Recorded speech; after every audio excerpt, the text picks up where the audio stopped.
The first month of college basketball is in the books, closing with Feast Week. We are here to talk about some of the biggest names of the week, the month. We're just gonna cook for a second. Jam, how you feeling?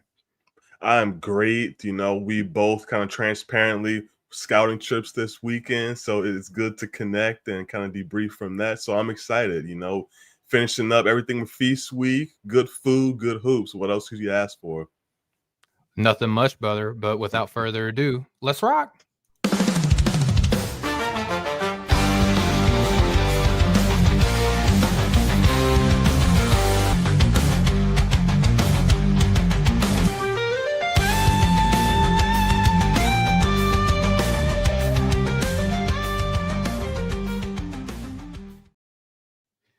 We are live here on the No Ceilings NBA Draft Show, here on the No Ceilings NBA YouTube channel. We are also on your podcast player of choice. I'm Stephen Gillaspie. Joining me is my co-host, Jam Boozer Hines. Jam, how are we feeling today, brother? Fantastic. I actually just had some Thanksgiving leftovers still. Going to work on those. It'll probably be the Nice. last since Thursday. But I'm great, excited to talk some hoops. Every time I think about Thanksgiving food and leftovers, Jam, are you a Friends fan at all? You a fan of that television show? I could never get into it. Like I Ah, saw come like on. maybe I'll get it, the another old fashioned try, but I saw a couple episodes and I was just like, I don't know. But I was like that with Seinfeld, but I started to watch Seinfeld when I was maybe like in middle school like late middle school, and kind of some of the jokes flew over my head, but I kept going and going and I got into that. So maybe that's what I need to do with Friends. I mean, they both came out around the same time, but the reason Yeah. I ask is because Ross Geller, played by David Schwimmer, there was an episode where he makes a leftover Thanksgiving sandwich, and there's a piece of bread that he puts in there. I think it's soaked in gravy, and he calls it the moist maker, and he's super worked up Ooh. about eating this leftover sandwich, and someone at his job eats it, and he freaks out, and he has to like go into like their like anger management or something like that, all because of this Thanksgiving sandwich. And Friends was such a big part of my life growing up, and big part of a lot of people's life. It was a big Hmm. thing in the 90s and 2000s. But every time I think about leftover Thanksgiving food, I always think about that episode of Friends with Ross Geller, like, you ate my sandwich. Like it was good. But all right, Jam, we could talk about Friends, but we're going to talk about basketball. You mentioned you and I both had a fun-filled weekend watching basketball. Jam, why don't you share with the folks some of your basketball adventures that you had over the weekend? Yeah, absolutely. Got a chance to go to Mayhem on Military, which over the past couple years, it's been kind of the opening type of weekend, the kind of unofficial start of the high school season here in the DMV. That's just an excellent event that has some of the top players in the area and really the country there. Get a chance to see Jordan Smith Jr., Caden Samuels, who's a top ranked prospect as well there too. So this was the event last year that I actually saw Nate Ament battle Eric Ribe. So that was a good chance to see them in person again for probably like the umpteenth time I've seen both of them in person. But it's just a great time to go see some high school hoops, high quality competition at St. John's High School. And just outside of just kind of sitting in the bleachers, my button back hurts a little bit, but other than that, putting in the long hours in the gym, other than that, it was just a fantastic event. And can't wait to kind of really debrief about it. And they also had I just want to mention a women's game, girls game there that was absolutely fantastic. Got a chance to see Morgan Stewart, who plays for St. John's, a Florida State commit, and she recently scored over 1,000 career points over at St. Wow. John's, and she was absolutely cooking in what was a really fun game against Bullis, a back and forth game. So it was just a beautiful weekend of hoops. Yeah, I just got back myself from Charleston, South Carolina, and I live in Southeast Georgia. I was able to take my oldest with me. The folks up in Charleston were nice enough to let me sit in media. I had Trevor, my oldest son, sit in like the row right in front of me. So we got to go there and watch them play against Belmont today. So I've been on the road for about 7 hours, 2 hours watching basketball. So I've been away from my home for a while. We missed last week's show because I got bronchitis and ain't nobody got time for that, Yeah. if you remember that funny YouTube video. But yeah, a long 2 weeks of being sick, watching basketball, back into the swing of things. So, apologize for missing last week. But Jam, you and I, we have a fun slate of prospects that we're going to be talking about today on the tail end, the conclusion of Feast Week. And a lot of shows have talked about a number of these prospects already. We haven't got a chance to share our thoughts on these guys. And Jam, the first guy that I want to lead off with here on the show is a guy who was pretty unheralded. I mean, not an unknown prospect, but not one of the high end guys that a lot of people were assuming were going to come in and kind of take the nation by storm. That being Houston's freshman guard, Kingston Flemings, who's listed at about 6'4", 190 pounds. On draft night, will be 19 years old. Over the season, Jam, he's averaging over 15 points per game, 5 assists per game, over 3.5 rebounds, almost 1.5 steals, almost half a block, fewer than 2 turnovers per game, 1.5 fouls per game, with shooting splits that are flat out ridiculous, Jam, of 61, 52, and 71.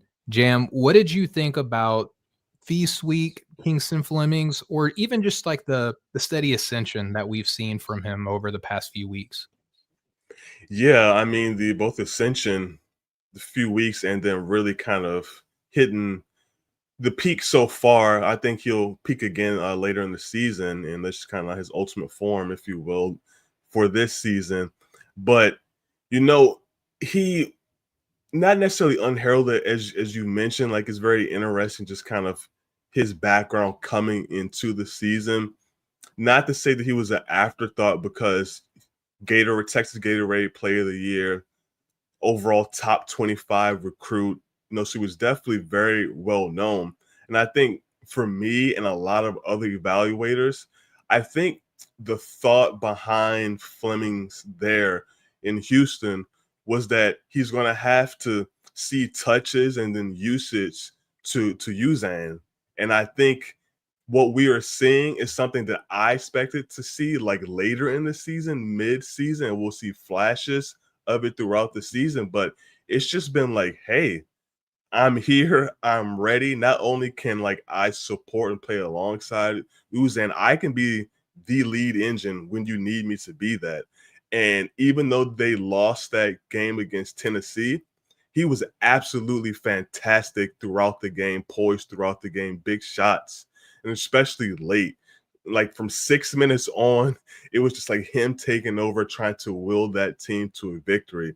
He had in that stretch, that 6 minute stretch to close the game, pick and roll, free throw, pull up jumper, pick and roll again, bump, layup.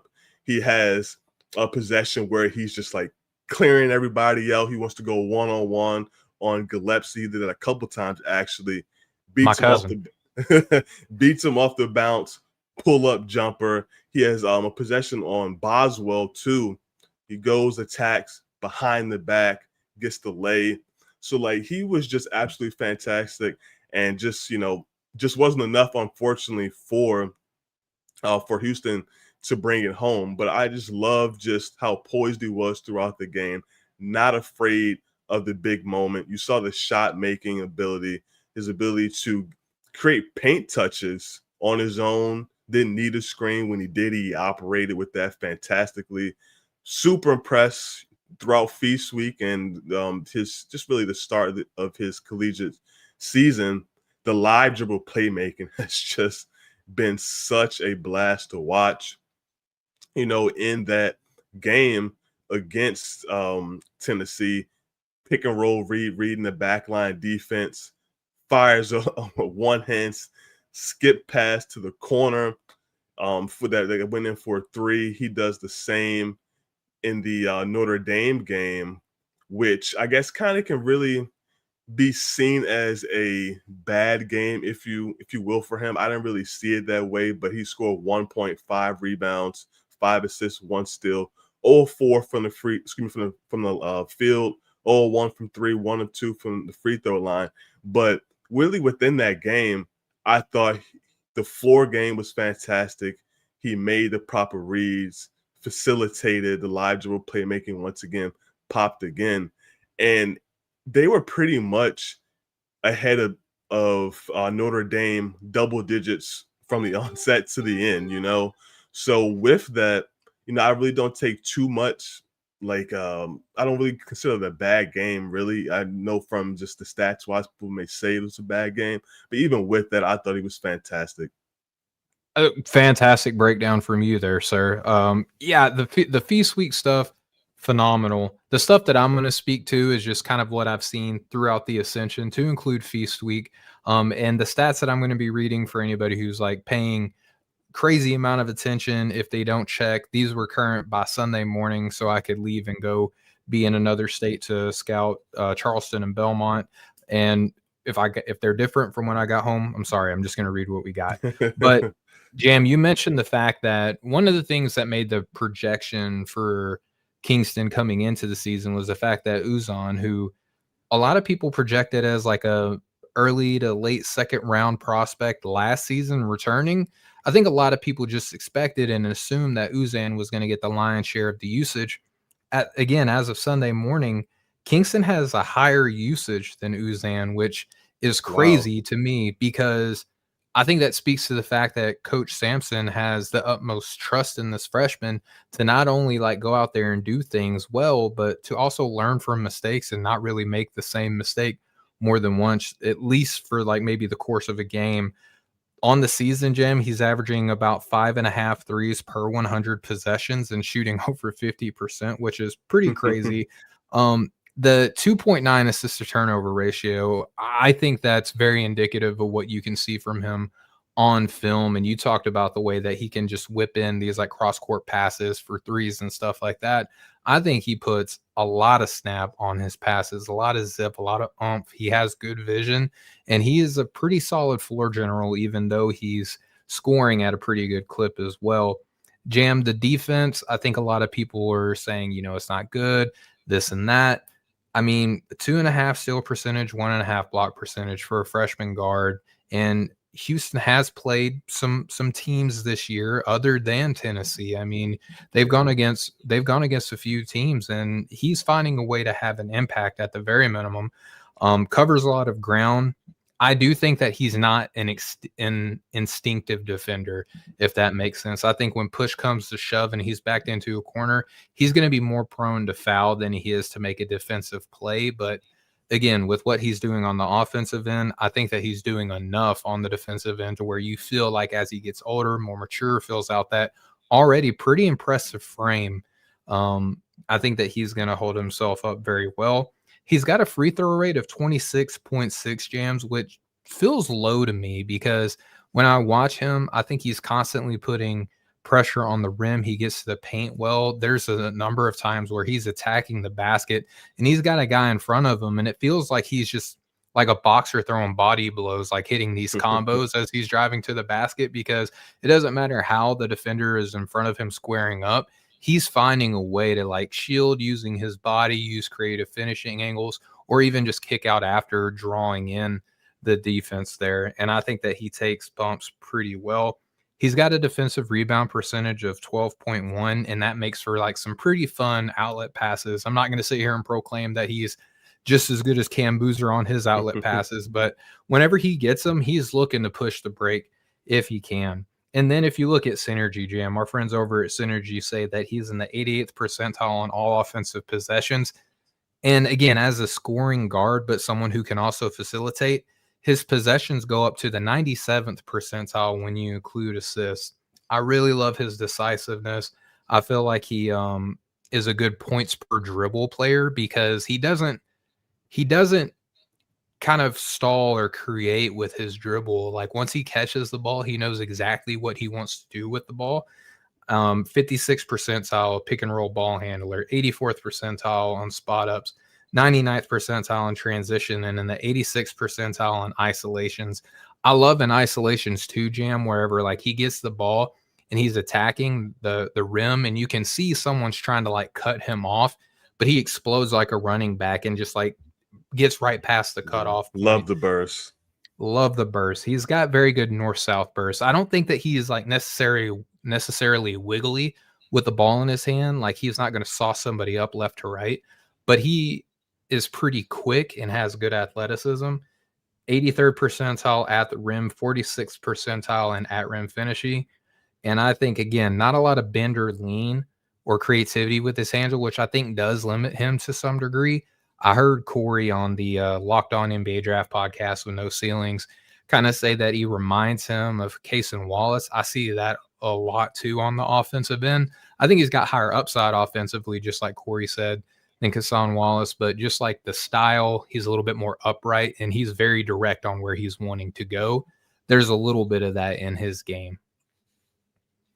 That's an interesting name. I don't really quite see it. The only reason I say that is because when I'm looking to make comps, I'm looking for like what is that main similarity? What are the kind of the main strengths? When I think about Case and Wallace, like the first thing I think about is defense and how he was an NBA ready defender from day one, just the frame and things like that. And that's just not the case with Fleming. So that's why I kind of struggle to see that. I do, for me, it's too early to kind of really call it on the defense. I do like the stock numbers. I believe what is that 1.7 or something like that. I think close Yeah, number. 1.7. 1.7. Yep. Yeah, if I remember correct. 1.7 stocks per game, as you mentioned, for a freshman guard. Like I would certainly take that, especially a point guard at that, is Against good lean. competition too. Yes, good competition. It's lean, wiry. There's some mature muscle you start to see coming on to the frame as well too. But if he's going to be a defensive playmaker, which I'm hoping that's what it really is going to be for him, then like I'll take that, and I think we'll continue to see growth in the defensive area. And then one thing that I did want to bring up, especially we talked about the defense with him, and one reason that I am really buying him. Maybe I'm just a sucker for this type of stuff, but it was just an example for me of just the combination of skill and like the intangibles, slash accountability. There's a play in that Tennessee game. So he scores with the offhand, nice move, and one. He could have flexed, did it all sorts of stuff, showing off that wiry frame, let him know that he's in the weight room too. But the first thing that he does is look and point at the bench at Kelvin Sampson, that bench, and he's pointing to them. It's like, my bad, that's me, because that the previous play he gets lost on the Gillaspie screen and trying to navigate the screen, and it leads to a three, and he's immediately just saying, my bad, like, yes, that's, and I'm gonna correct that. So I just absolutely love that type of stuff that really endeared him to me. And when I see those type of things, I have to mark it. And we don't get a chance to always see guys in person, and we're trying to gather all sorts of type of intangible information on and off the court. Things like that I think are incredibly important. I think so too, and that's just going to be indicative of the fact that he's coached by Coach Sampson, who no nonsense head coach. He's going to preach the defensive side of the ball, even though Flemings is not a defensive stalwart. I think he is getting the most out of his current skill level and is growing and being more understanding of that side of the ball. I think by season's end, you're going to see someone who's completely different than what we saw in the first month on the defensive side. And even on the offensive side too. I love that you brought that up too, Jam, where not too high, not too low. He's just going to be a steady guard. And you've seen those types of guards come through Houston, even though they're not always the highest end draft picks, where I think now if you look at the No Ceilings big board numbers, you're looking at like a pretty clearly a lottery level guard now coming out of Houston, which you haven't seen a lead guard like that come out of that team in a long time. But again, I think that speaks well to the character, the work ethic, the decision making, the problem solving that you're seeing from a guy like Kingston Fleming. Jam, over the course of this month, I have him in my top 10 now. I think I have him somewhere in that 8 to 10 range. I can't remember. I've got like him, LeBaron Philon, Bennett Sturts, like some jumbled Sounds up. like my boy. Yeah, I mean, that's why we do the show together, brother. Yeah. But I got all three of those dudes like pretty close together in that 8, 9, 10 range. Like it sounds like you're seeing kind of the same thing as me. Yeah, absolutely. And just been so impressed. You go to a program like Houston, Coach Sampson, and you're producing right away, and the effort on the defensive end, the playmaking there, and then as you mentioned, it's the trust that he's earned, and just the Yes. way everything has happened just so quickly. It shouldn't be too much surprise considering the background and the skill set, but as we mentioned, just kind of the context with the team. Most people did not expect this so soon, if not, this season at all, just more like flashes as the season went on. And he was someone that's been poised to be a sophomore breakout next year, but he's doing it right here as a freshman. And we talk about the Samson, the trust and stuff like that, but how about Uzan playing Yeah, next to this freshman? And again, a lot of people think that Uzan is a NBA quality guard. You're probably going to find arguments as to like how high in the draft, where in the depth yeah. chart you're going to see a Milos Uzan. But the fact that you have an NBA guy already on the team, and then you bring in Flemings, and not only just bring him in, but he is kind of like the ringleader now playing next to Hmm. Uzan. I think that speaks again, one thing just for the coach, but to have your teammates and even your vets on your team just kind of concede to you, that also speaks well to his talent. Yeah, absolutely. And one more thing I wanted to touch on is get your opinion on with him. Just really in that Syracuse game, it was stood out the Mhm. most for me. Had some trouble finishing at and around the rim. How concerned are you with that, considering he isn't the most explosive vertical athlete with that pop? And just want to see some more creativity around the rim. Are you still optimistic? I know it's early, or is that something that you saw some struggles around the rim as well? I see it, and again, he's not the most flexible guard out there. I think if you're talking about guys who can be creative with the ball in their hand, I think that Sturts and that Phylon and Mikel they probably all kind of have that like athleticism, bend, lean, kind of a body contortion advantage over Flemings, but I think that they all have like their strengths and their weaknesses. Yeah. I would say, like, of, like, the top end guards within this class, athletically, I'm probably most worried for Flemings, but he's also still has a lot on that frame that he can fill out and add, like, Mhm. strength and stuff. I just don't know how pliable he's gonna be if he continues to get bigger, you know? Yeah, most definitely, because he's has no trouble creating paint touches with that burst and just when he wants to get down here and attack. So that's a huge positive to be able to create paint touches without a screen and then be able to navigate it when he needs to. Just when he gets into the lane, can he consistently score? I trust him to make a good decision for kickouts and drop offs and those things for sure. Yes. No doubt. All right, so Jam, we're gonna close the discussion there on Kingston Flemings, and I want to have a real discussion with you because I think the next prospect that we have, he was a part of that matchup against Kingston Flemings. I think there's some reasonable discussions to be had about how good Nate Ament is going to be. We're talking about the freshman forward out of Tennessee, listed at 6'10", 207 pounds. Like Kingston Fleming, will be 19 years old on draft night, averaging close to 18 points a game, over 7.5 boards, 3 assists, almost 2 steals, point 0.1 blocks, almost 2.5 turnovers per game, almost 2.5 fouls per game, shooting splits of 40, 31, 82. Jam, I know this is more your guy coming into the season as, kind of comparatively to me. What have you seen from Nate Ament, and where are you kind of on like that panic meter if we want to be a little hyperbolic here? Oh, I'm not panicked at all. It's what 7, 8 games into the season, and then just seeing him a lot in person for 4 years throughout his high school career, and then obviously a lot on film, of course. Just seeing those priors, nothing is surprising me about what's going on. We knew from the very beginning that there were already concerns with the explosiveness, his ability to play through contact, and just kind of the space creation. So none of these things are new to me at all, and I haven't really seen anything that's overly concerning. I don't think it's taken like a drastic step backwards in any of those aspects. And as we talked about before, just his growing frame, like it looks absolutely legitimate. Rutgers seen him in person since he's been in Tennessee, and having that growth in his frame and it's just confirmed that that looks absolutely legit.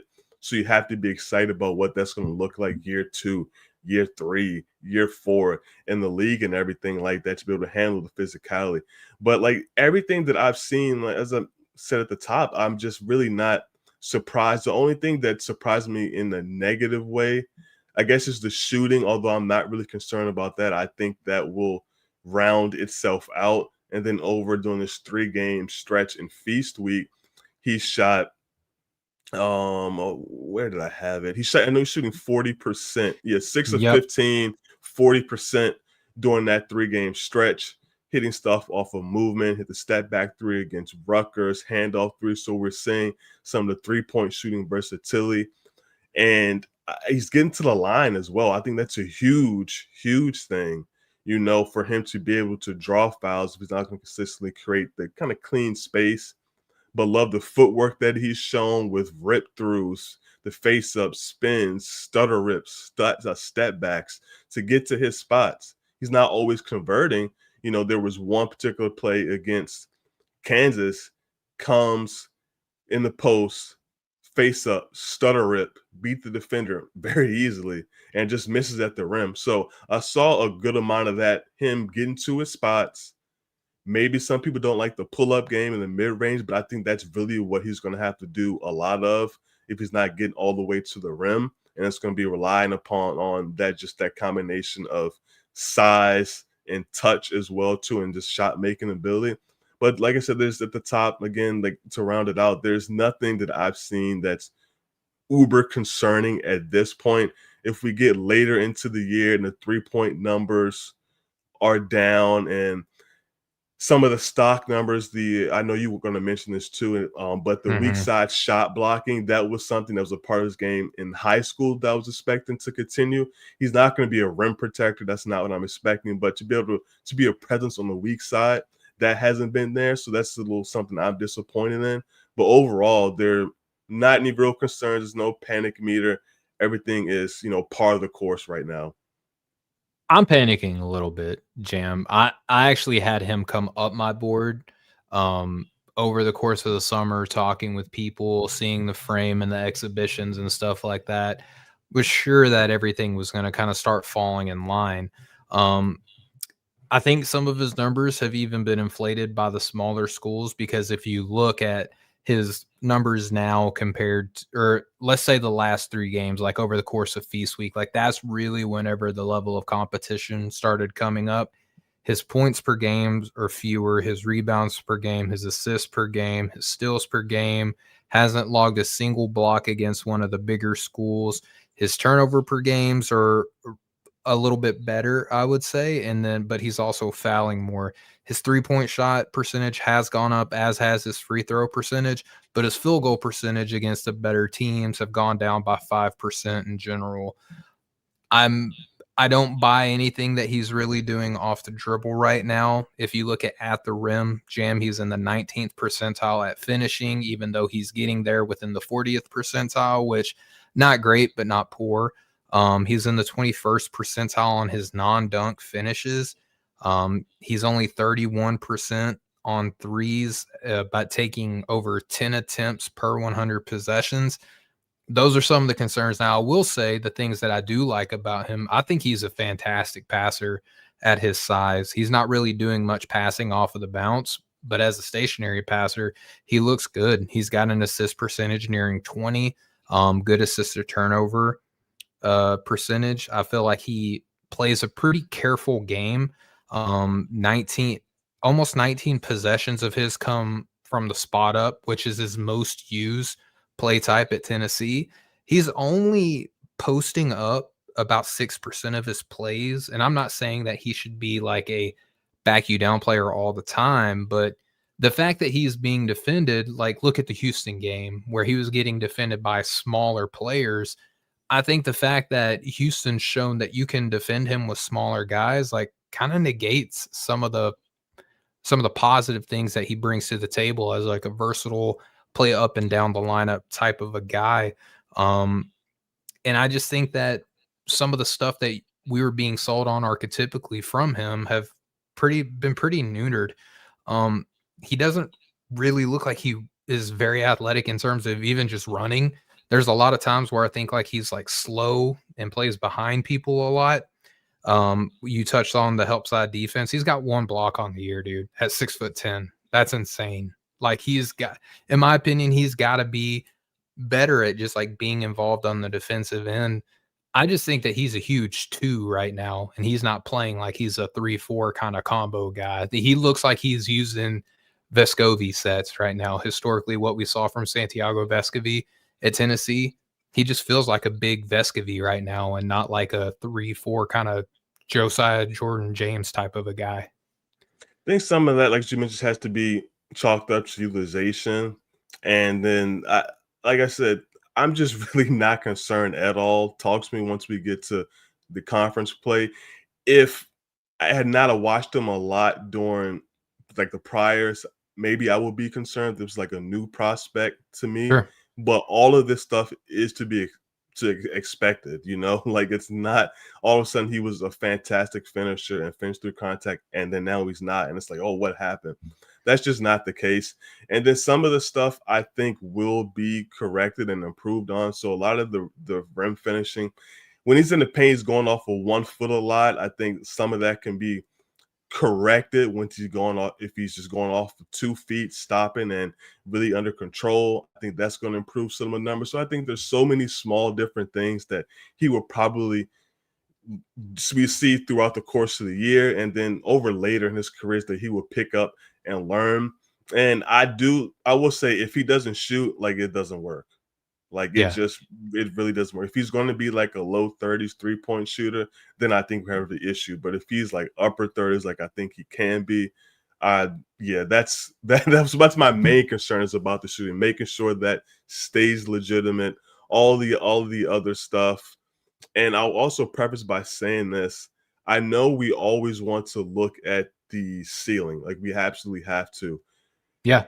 I think for me, knowing and seeing Nate a lot, just having in my mind that I know what the ceiling is, but I'm not necessarily expecting that. Like I know what the floor could be, what the kind of the midpoint can be, and I'm looking to be comfortable with that. And I was comfortable at the end of the season, and we'll see how that plays out.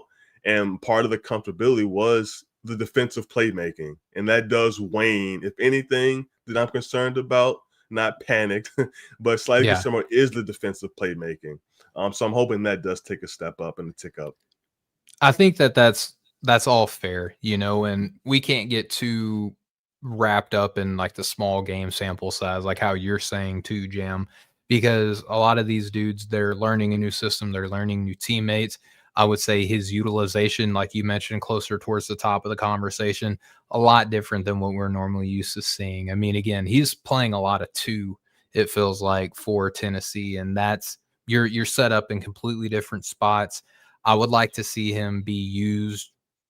I think that you could probably run some stuff through him in the mid range instead of just like top of the key or like at the elbow extended across the 3-point line. I think that you could probably do some fun rub actions with him and utilize like his height of eye advantage that he has as a passer, as well as like the height of his jumper to just turn around and be explosive. We're going to talk about another guy later on in the show who is built pretty similar to Nate Ament, who plays in a way I wish Nate would kind of play more like this cat, and be a little bit more aggressive. But again, he's learning a new thing, a new system with Tennessee.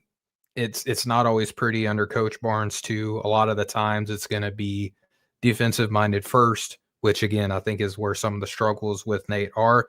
But I love the size and the passing, and at some point, Jam, like, you have to, maybe we don't look at him as like the Kevin Durant comparisons that were coming out during the summertime just because he's 6'10" and plays for Coach Barnes. Yeah, I that think that at some if you point you need watched to, them, that's yeah. not. If anybody watched them prior, so I don't understand like why that. I'm sorry to cut you off, but like, No, no, no, no. Go ahead. that just always bothers me. But if that is what your expectation was coming in, then I get why people are disappointed. But if you watched him in the high school settings and grassroots stuff, like I just don't get how you can come away with that. You hope that's what it is at the end of the day, but that's just not what the game is. But I'm sorry, but go ahead. No, you're fine, and I think those are all great points. And shout out to everybody in the chat. We got Antoine Willis, one of our great supporters from No Yes, sir. Ceilings, part of the lead, who wrote a great feature on Tyler Metcalf. By the way, that was a phenomenal read. Go to the lead and check that out. That was a fun piece. But Antoine says, "What's up, boys? Hope y'all are having a great night." Shout out to you, sir. And then he asked, "Do you think the Volunteers have a good program overall?" I think so. I think that they're kind of Yeah. like Houston light, but I don't think that you look at them as like a top program, but I think they're pretty good. But for Nate and his place, you brought up a great point too, like where you were, how you evaluated him over the summer. Like if you watched him coming in, your opinion probably hasn't changed much. Mine coming in to the year was like at that late lottery stage. I vaulted him up once I saw his frame a little bit. I think I'm closer now to like that late lottery stage coming in. A lot of people still have him at that like 5 through 10 range, Jam. I don't know where you Like are. me. Yep, 6. He Okay. just moved down one spot from 5 to 6 with Caleb Wilson rightfully moving up. Yeah, but I still have him at 6. And that's good because I think at some point you have to say a 6'10" 3-and-D player has a lot of utility in the NBA. Like even if he's not going to be like an on-ball creator or self-creator for himself or others, like he's still going to have utility as a 3-and-D guy. So I think maybe the paradigm in which we're looking at him play basketball probably does need to be altered a little bit, Jam. Yeah, absolutely. And as Marty mentioned, just that's what I try to do. Just look at each try to like high, medium, and low outcomes and just really put that into the evaluation when you are going to making big boards and kind of ultimately projecting guys. And as you mentioned, a potential 3-and-D guy at 6'10". That's what I was really looking at. And not only that, there's still ball skills. So my kind of hope with that is exactly what you said, that type of profile and somebody that can potentially, when you need them and, kind of, he won't be the number one option, but there are games where he can rise up and be your number 2, your number 3. And then there may be some games, all right, he got it going and he is the number 1, but he's more so going to be your 2 or 3. And I still believe he can be an impact guy, an impact starter on a championship team. We're going to have a lot of time to see him grow into that role over the course of the season. But Jam, what we're going to do is we're going to hit this break and we're going to talk about a guy who was once thought of as like a top tier recruit, played at Tennessee under Coach Barnes, disappointed a little bit, now playing at Baylor. He's on the rise again. We're going to talk about Cameron Carr on the other side of this break. Just hang tight.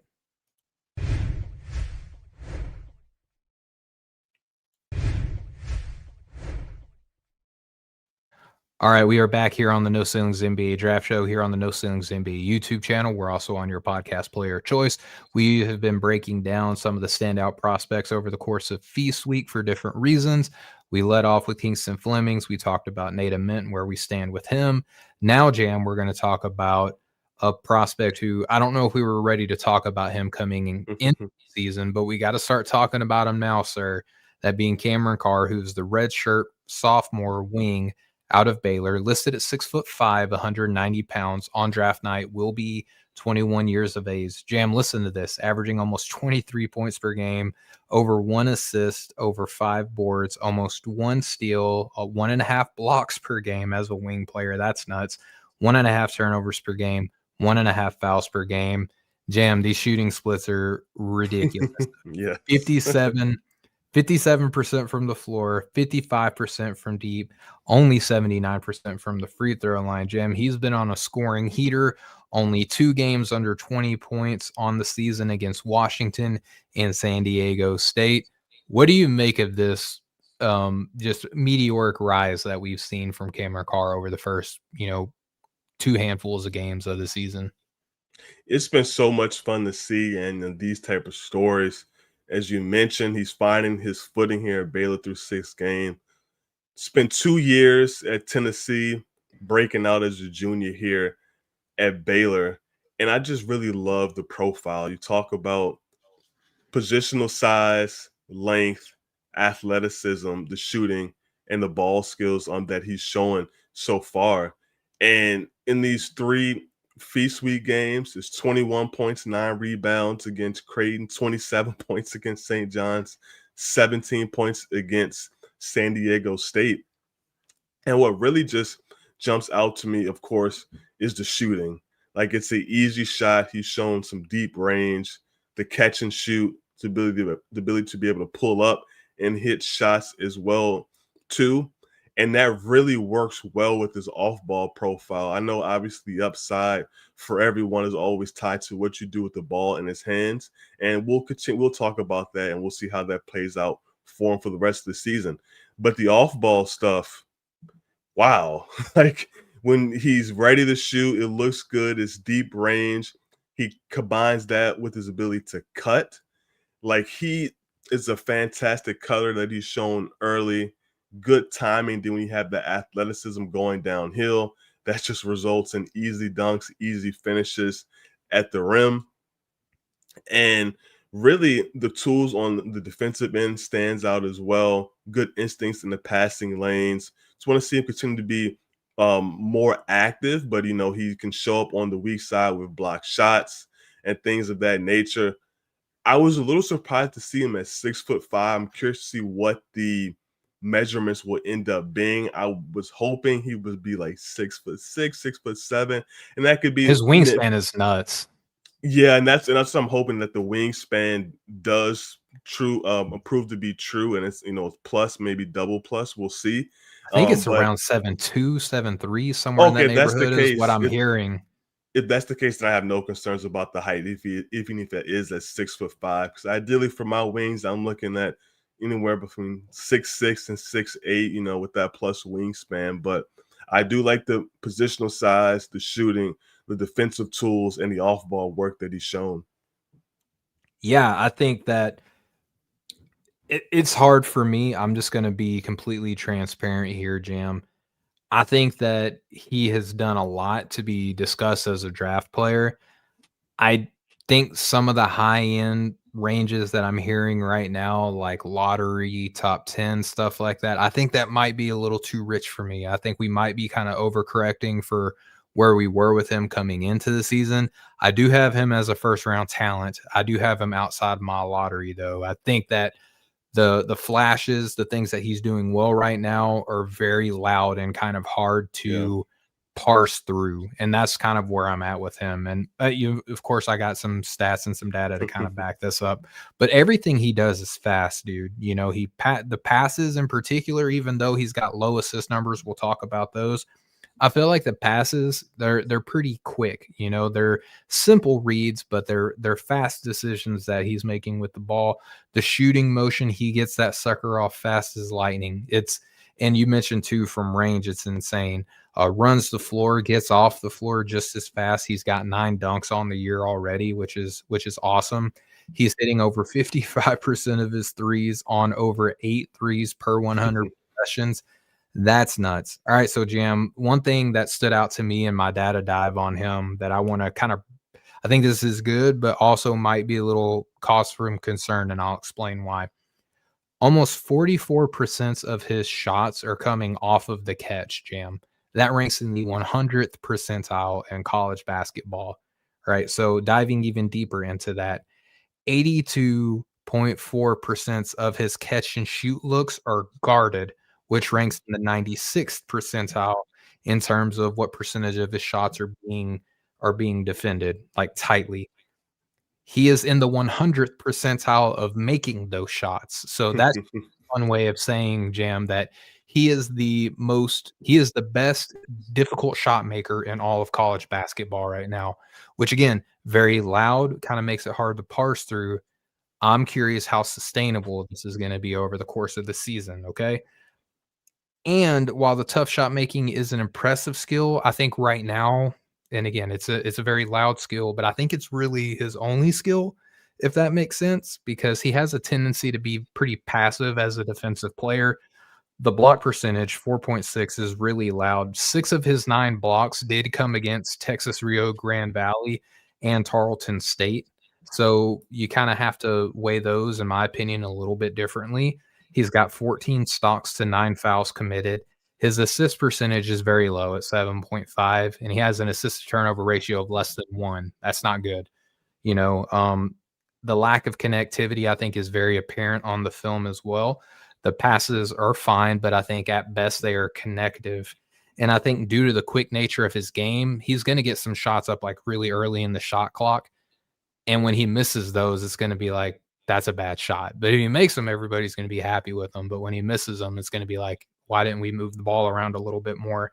I think there are some occasional moments where he moves well off the ball, but the majority of the time, this is a pet peeve of mine just with watching Baylor over the past few years. I don't like the off-ball movement or the lack thereof within the Scott Drew system. I feel like guards are oftentimes, if they're not creating with the ball in the hand, they're just kind of standing still. But the numbers are insane, Jam. True shooting percentage of almost 71, BPM of 11.5, free throw rate of 56.6. I'm just curious, like, how sustainable are the loud things that he's doing right now? But clearly he's done enough to be in draft consideration. In my opinion, he is a first round talent. You know, I'm kind of talking down some of the stuff he's doing. I think he is a first round talent. I just don't think that he's like a lottery or a top 10 dude. And I want to see how long he can kind of keep this kind of performance up. Yeah, that's definitely valid. I do have him in the lottery right now, in the lower end of the lottery. That's going to be the key. How sustainable is a lot of this? We know shooting 55% from three on 4.8 3-point attempts per game. That certainly is not sustainable. But as long as he's shooting somewhere in the upper 30s, like he doesn't have to shoot 40% for me, but upper 30s, maintaining the volume, showing that like the shooting is real with versatility. With that, like, yeah, that's all that I really need to see from him from shooting the ball. And then I do think the cutting is a real skill. I like what I've seen in the San Diego State Yeah. game. I tracked 6 points, all coming from him cutting. And I do think that's something I want to continue to see more from him. And I know VJ did it very well. I know it's kind of just two kind of guys, potential first round guys that were good cutters in the Scott Drew system. I'm not sure if that's more so it's them as individuals, doing that, or if it was truly being a part of the system. But I do like his ability to cut, and I think that is a real tangible skill, especially when you pair it with his athleticism, just an Yes. incredibly explosive athleticism. So it's not like he's cutting and then it's like, oh, I'm at the rim and I'm struggling to score, or I'm struggling to He make a floats, decision. dude. Yeah, he absolutely does. So it's like I'm cutting and I'm looking to put it on your head. And if you want to come and contest me, like be my guest, I'll gladly put you on a poster. I'll gladly make you think twice about ever jumping with me again. So I love that type of ability that he does have. And one could see him continue to thrive as a transition player. He has those type of tools, and I think that's ultimately what it will be at the NBA level. Him getting out as a play finisher in transition, finishing at the rim, catching lobs, spacing the floor, and then being able to attack closeouts. As long as the connected passing, as you mentioned, that's all good for me. I don't expect for him to become like this on-ball primary guy. It's great if that works out for him, and you want to kind of see what the high end could be if that's in the game. But I'm not going to really penalize him at all if him being, if he's not like this guy who can manipulate pick and rolls and really be a focal point out of that. That's cool with me if that's not your game. If you have these other I don't things, need him to do that. yeah, I don't need him to do that either. I just would like to see something more than like a less than 1 assist to turnover ratio right now. Like, I don't think that that's asking a whole heck of a lot from a yeah, 6'5" guard. definitely. And we'll have to kind of look more at the data with that. But then, to kind of the other end, always with the assist spectrum, like guys have to make shots at the other end. So if guys hit a couple more shots, then maybe that changes. So I just want to see him continue to make good connector reads, close out attacks, and all those, sort of things. For sure. All right, Jam. Is there anything else for Cameron Carr that you want to kind of put out there before we hit this next break? Yeah, just one more thing. I believe he's at 190 pounds listed. So I want to see Yeah. what his strength development continues to look like. There was And why one is he still skinny after 3 years of college ball, you know? Like, come on, dude. Well, I mean, it sometimes it just takes time, for people, and it may not show up as far as him being bulky. It could be more the wiry strength, and then kind of an instance of that for me was the San Diego State game. I forgot who it was, but he takes a bump, stays in it, absorbs the bump, and gets a block right there on the ball at the free throw line, and that gets him out in transition, and it leads to Tunde getting the score. So those type of things I want to continue to see how he holds up defensively, matches physicality, and then competes after that. And I thought that was a good example of the type of things I want to continue to see from him.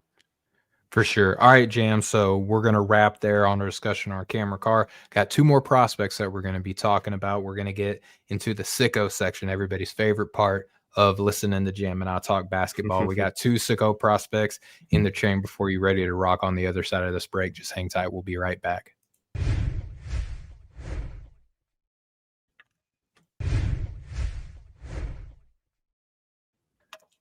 All right, we are back here on the No Ceilings NBA Draft Show, here on the No Ceilings NBA YouTube channel. We're also on your podcast choice.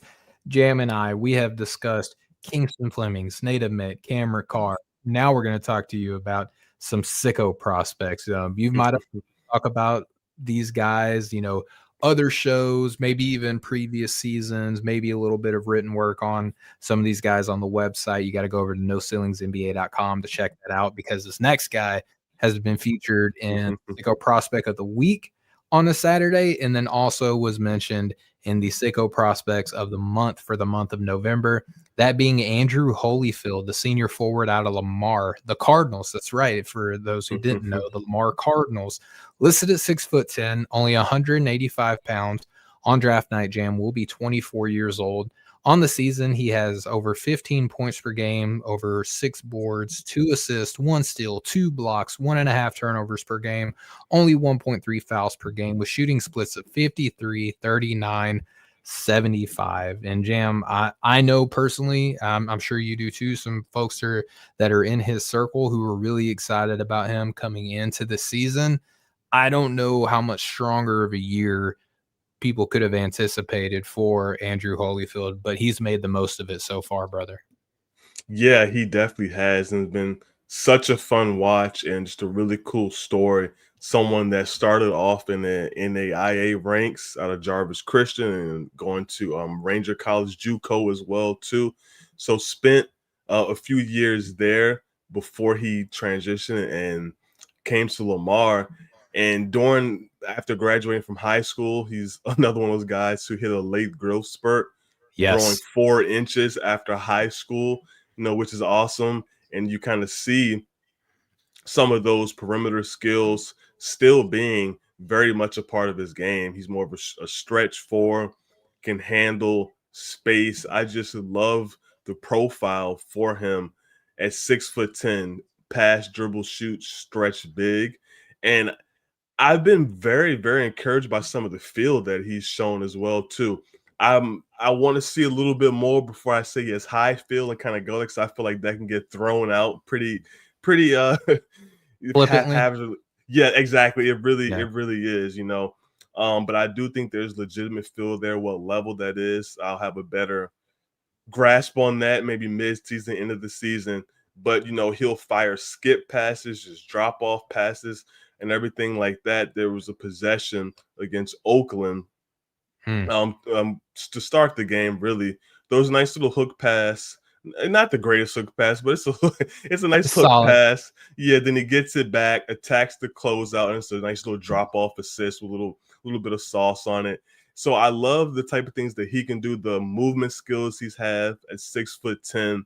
I wish he was more of a rim protector there, but the stock numbers Sure. are still pretty solid with him, and he's still active defensively as well. I'm very curious to see what it really looks like for him moving forward, like how he continues to sustain this type of effort. And then they also have a game coming up against Florida, which will be a really Yep. fun test. I believe that game is on December Is it This 10th, somewhere around excuse me, there? that I'm sorry, San Diego State, fours with another prospect we're gonna talk about later. But Oh, yes, yes. yeah, it's San Diego State on the 18th. So a good chance to hopefully match up with Magoon Guath and kind of the size that is there on the San Diego State. Do you like Andrew a lot as well? Is someone you anticipate getting some significant draft buzz, or kind of what do you feel about him and kind of his path to being drafted or making the NBA roster? It's interesting because he's got the age curve going against him. He's Mhm. got the small school, low major stuff kind of working against him. I like him though, man. I think that he could be one of those like, Tristan and Aruna type late, like as the season goes, could go up boards and stuff like that. Would really love for him to be a Portsmouth guy, selfishly, Jam, for us to be able to go and watch Fingers him, crossed. fingers crossed. But what has me nervous about that, and this is a good thing for his draft stock, is that there are people outside of No Ceilings who I've had conversations with, like even just outside of his own immediate circle, just like other draft analysts and stuff like that. And they're talking about Andrew Holyfield a good bit, man. I think that he is quickly becoming like one of the most, favorite sleeper prospects within the nation. And it's easy to see why, because even though he's skinny, he's very long, very Yep. effective as a scorer. He's only in the 16th percentile in at rim frequency, but when he is shooting at the rim, Jam, he's in the 93rd percentile as a finisher. Interesting, at 6'10", he ranks in the 94th percentile in dribble jumpers, and the frequency of those is up at 66th percentile in the nation. So you're looking at a guy who is high end dribble jumper volume and making them at a good clip. He is very fluid and coordinated too, because I mean, you look at this guy on film and he'll bring down rebounds and will bring the ball up the court, not like oh no, someone's running at me, I'm going to pick up my dribble and pass the ball. Like he Yeah. will continue to bring the ball up the floor. Just some fun stuff there. Rebounds well, a defensive rebound percentage of almost 20. He is in the 95th percentile in transition scoring, able to do some fun driving kick stuff. I think the assist percentage, it's less than 11. I don't think that that's indicative of like his passing vision and ability, Mhm. and he dribbles the ball well for his size too. Gets off of the floor pretty quickly. Has made all 9 of his dunk attempts. 4 of those have come in the half court, again, as like a kind of combo wing forward, even plays some center minutes for Lamar at 185 pounds. He gets off the floor pretty well, makes quick decisions. He's a good shooter. I mean, about 40% of his threes are being made on almost 9 attempts per 100 possessions.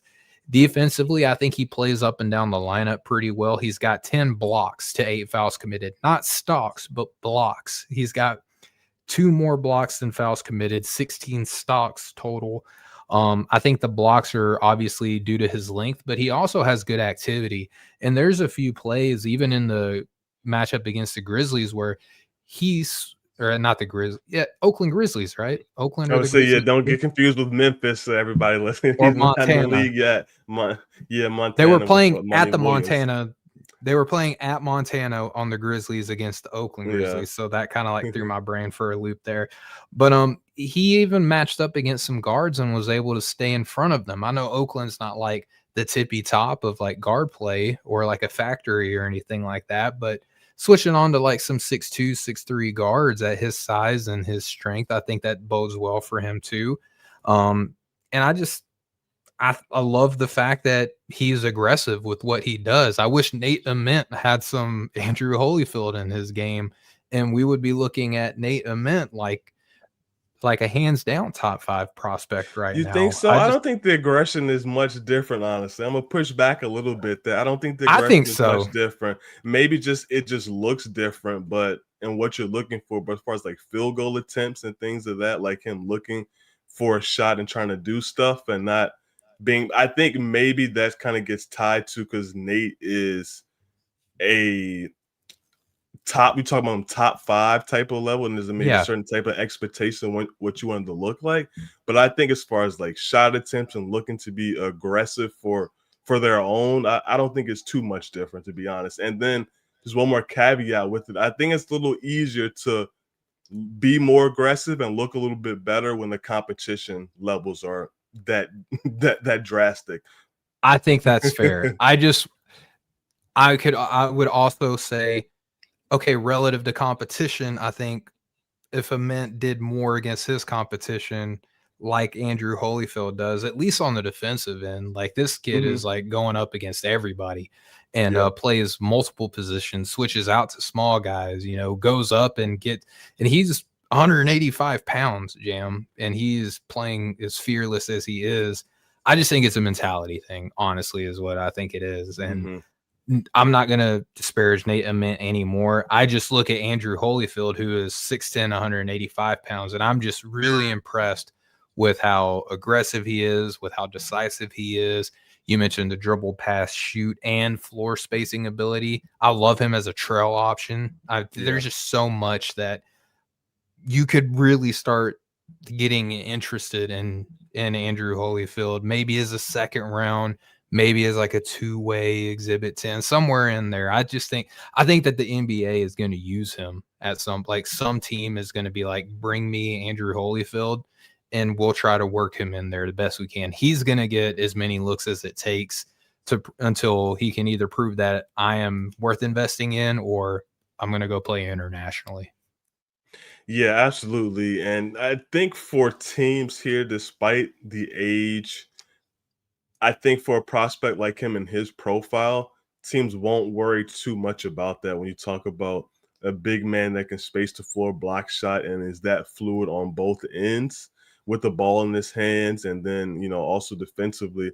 And when the 2 years at Lamar so far, like he is shooting 38% on 3.8 3-point attempts per game, and this season's 39% on 4.7. So he's shooting the ball like he is really letting it go, and it's comfortable. It looks good, and you already mentioned stuff he does off the bounce too. So just with that type of profile, he should get many chances, and for me, he's really shaping up a guy that can be a real tremendous add on the margins.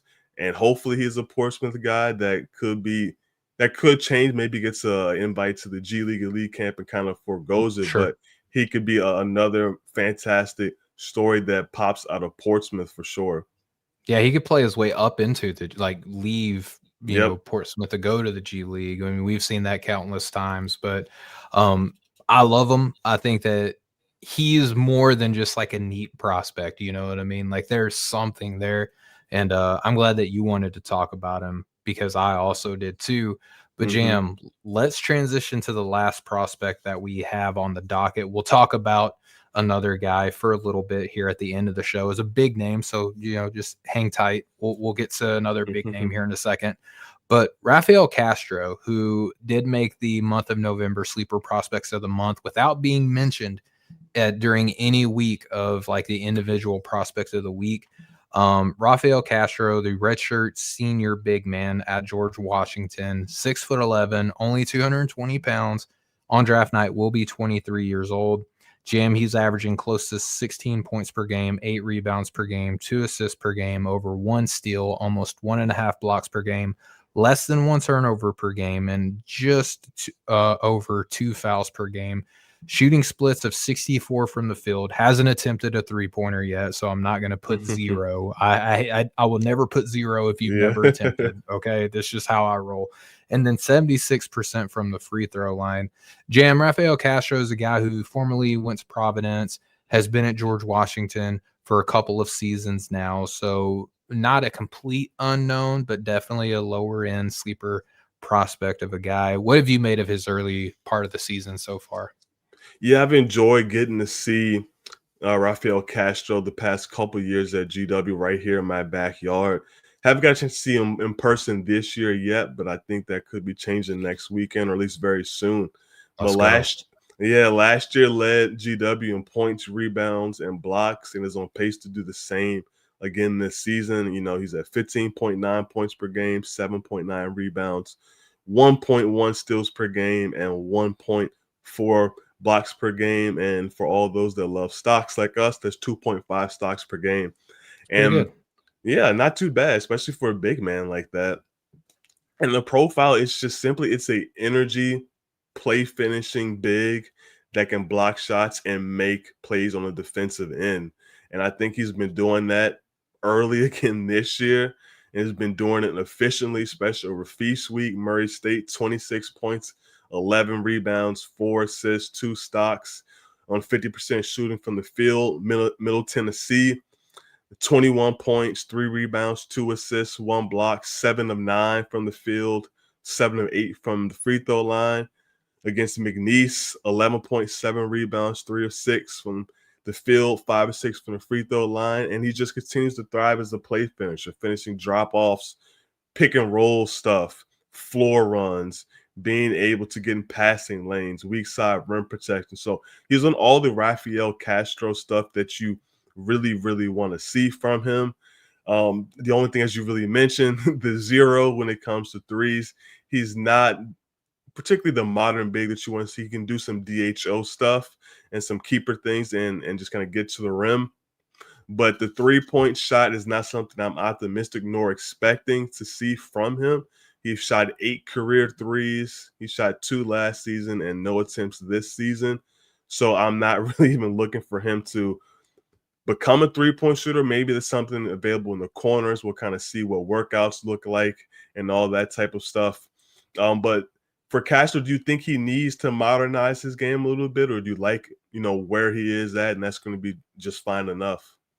I kind of like him where he is, man. Like, I'm Yeah. not expecting him to all of a sudden be Brooke Lopez out there or anything like that. Hmm. If I could pick an area of improvement, maybe get a little bit thicker, a little bit stronger, like that Hmm. would be the one thing. But that would also kind of take away some of the fun things that he does on the defensive end. Like in the last game that they had where he just jumped a passing lane and ran the ball down the floor to score in transition. I mean, I don't want to lose a step because I think that he is a pretty agile, coordinated, pretty slick play finisher, like you mentioned, Hmm. closer to the top of your breakdown.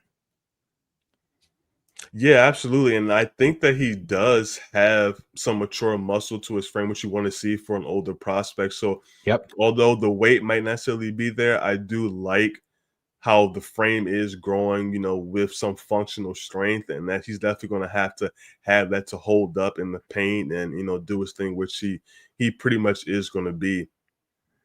Yeah. And I mean, as a rim finisher, almost 92% of his shot come at the rim jam, which ranks, and he also ranks in the 97th percentile at time spin at the rim, 61st percentile at rim finishing, 52nd percentile on non-dunk finishes. I love him as like a roll man. Yeah. Um, Even though he only spends about, he ranks in the 26th percentile on time spent as a roll man because George Washington, they'll play him a lot as like a kind of an off-ball movement big man or even just a post-up guy. But I like the flashes that we see of him being like that pick and roll big man. You let him use his athleticism, a little bit of ball skill, some of that, kind of crafty finishing that he has as a big man. He doesn't rank highly in, like, dunk finishes on Synergy for some reason, even though it's, like, 10 of 12. The 2 misses that he has, one was just, like, I think he went to do, like, the back scratcher dunk, and someone came behind him and just swatted him out. He was trying to get a little too saucy with the dunk, and someone was like, "I'm just gonna poke it out of your hand." And then another one was just, like, maybe ball kinda too sweaty, maybe his palms are a little too sweaty and just squirted out of his hands coming up to the top. But he moves well. I love his movement ability.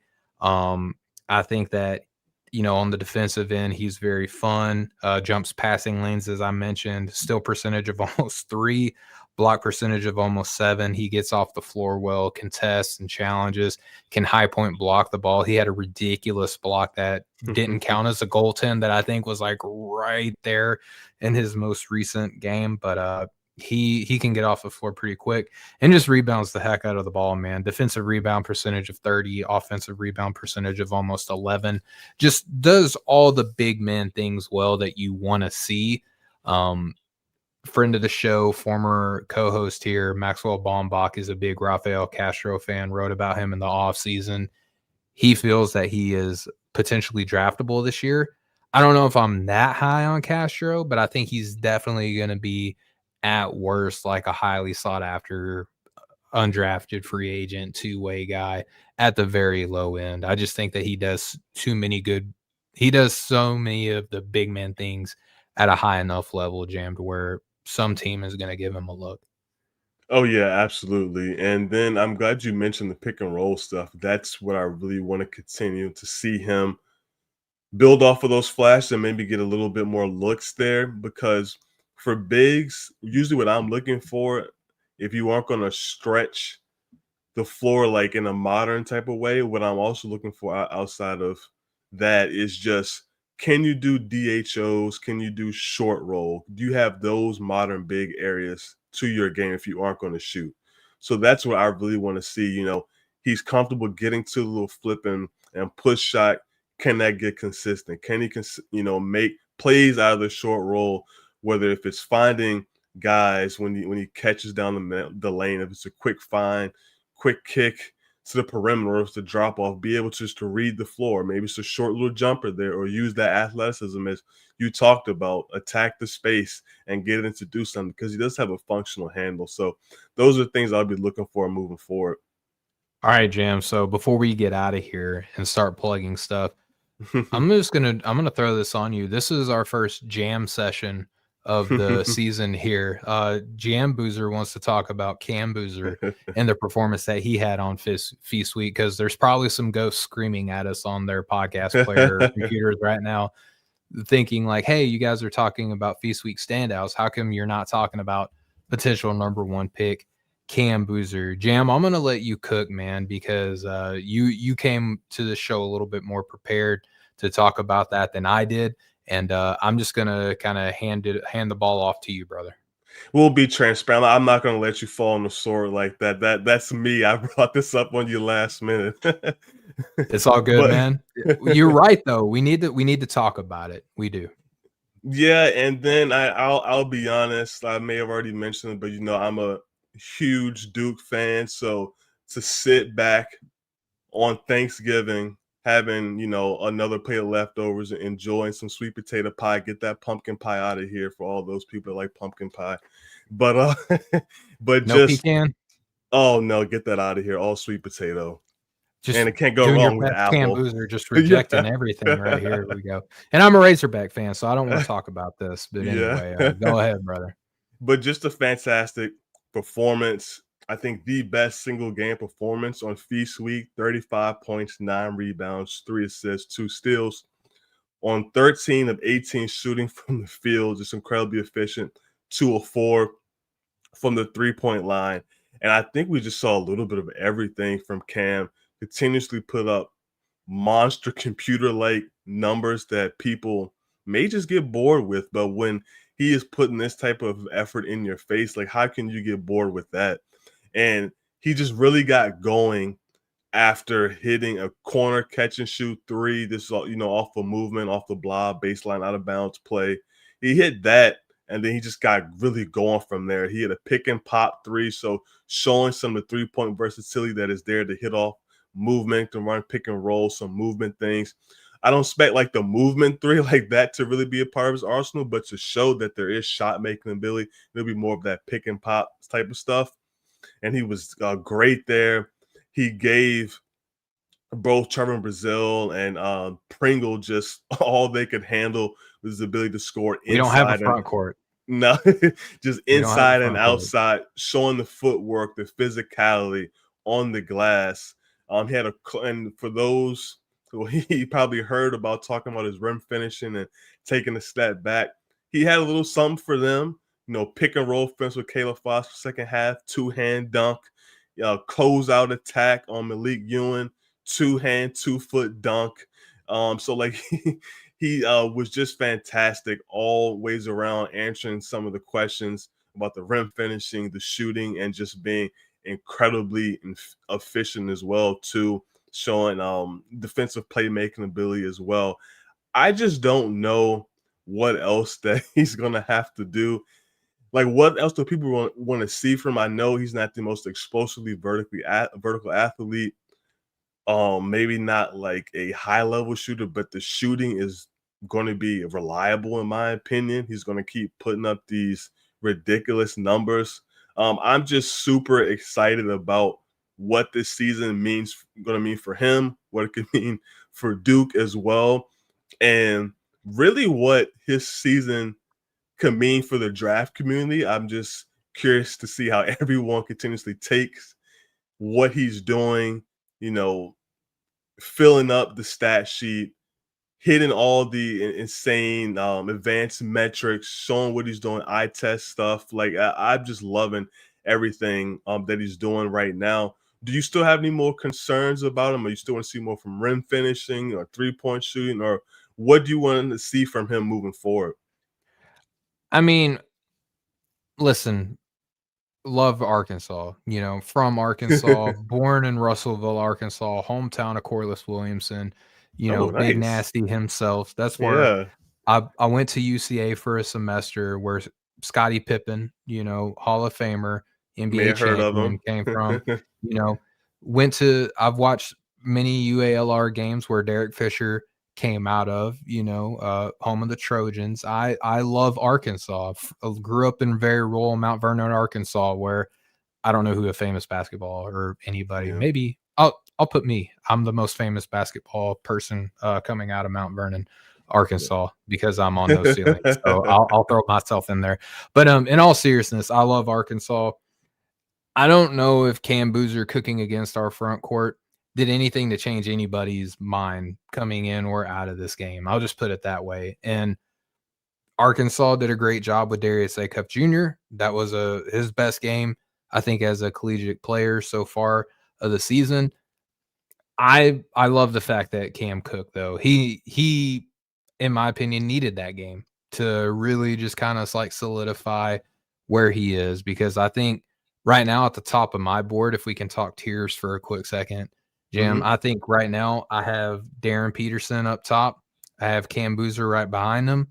And then I I I have Caleb Wilson 3 on my board right now. Ooh, I have ooh, Caleb Wilson 3 on my board right now. I like it. Um, Same tier as AJ, so I don't think he's, hands down better. I think they're in the same tier right now. Hmm. And then after that, you can talk to me about 4 or 5 different guys right now. So I think Cam did a great job of answering a lot of questions that people had against a bigger school, just not against Arkansas. Just doesn't have the front court that I was surprised that Arkansas. I'll put it this way: I was surprised Arkansas was in that game as much as they were throughout the majority of the game. Jam. I don't know what your Yeah. expectations were.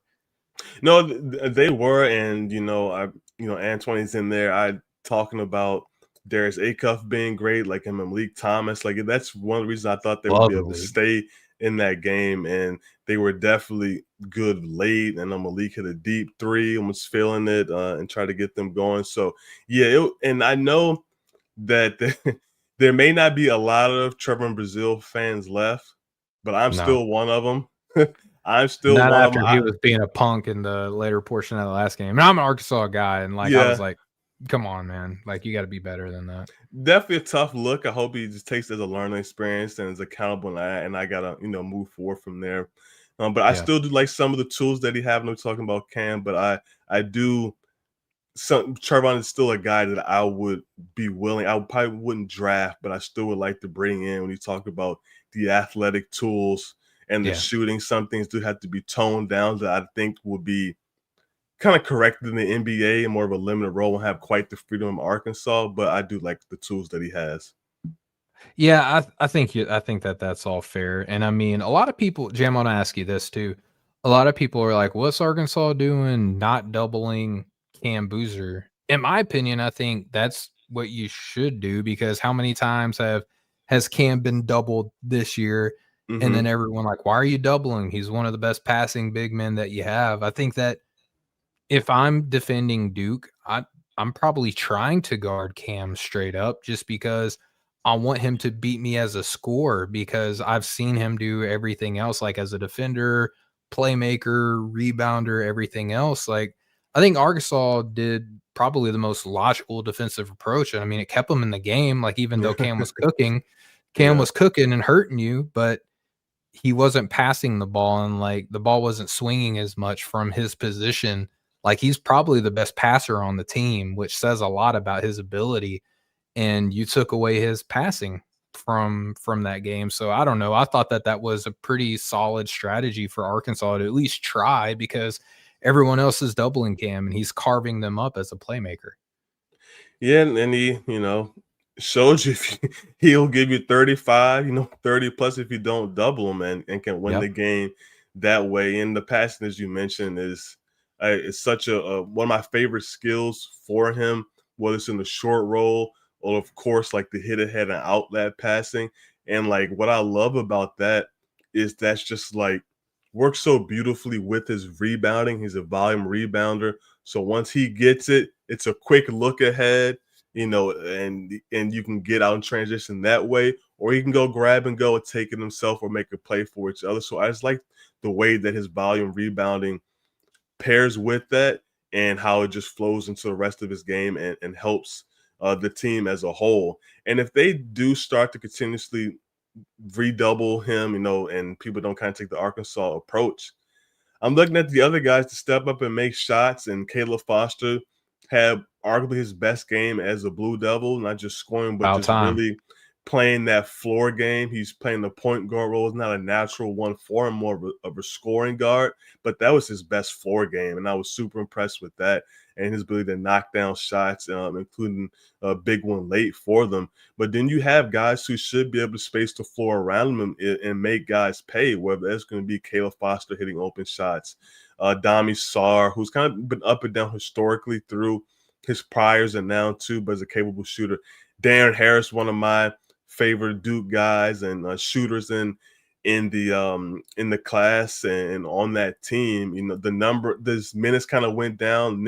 Your boy Nick Hemenia played Yep. a lot of minutes. I think I'm a upper 20s and was playing down the stretch, and I think that kind of took away from Darren's minutes. But Hemenia's a guy that can knock down shots too. But they're going to have to, and of course, I cannot forget about the Human Torch, Isaiah That's right. Evans, who's always going to be a legitimate floor spacer and guys are going to take up gravity. So I do think the pieces are there for Duke to be able to prevent teams from doubling Cam and really make them pay because of his passing ability and the shooting and shot makers they do have.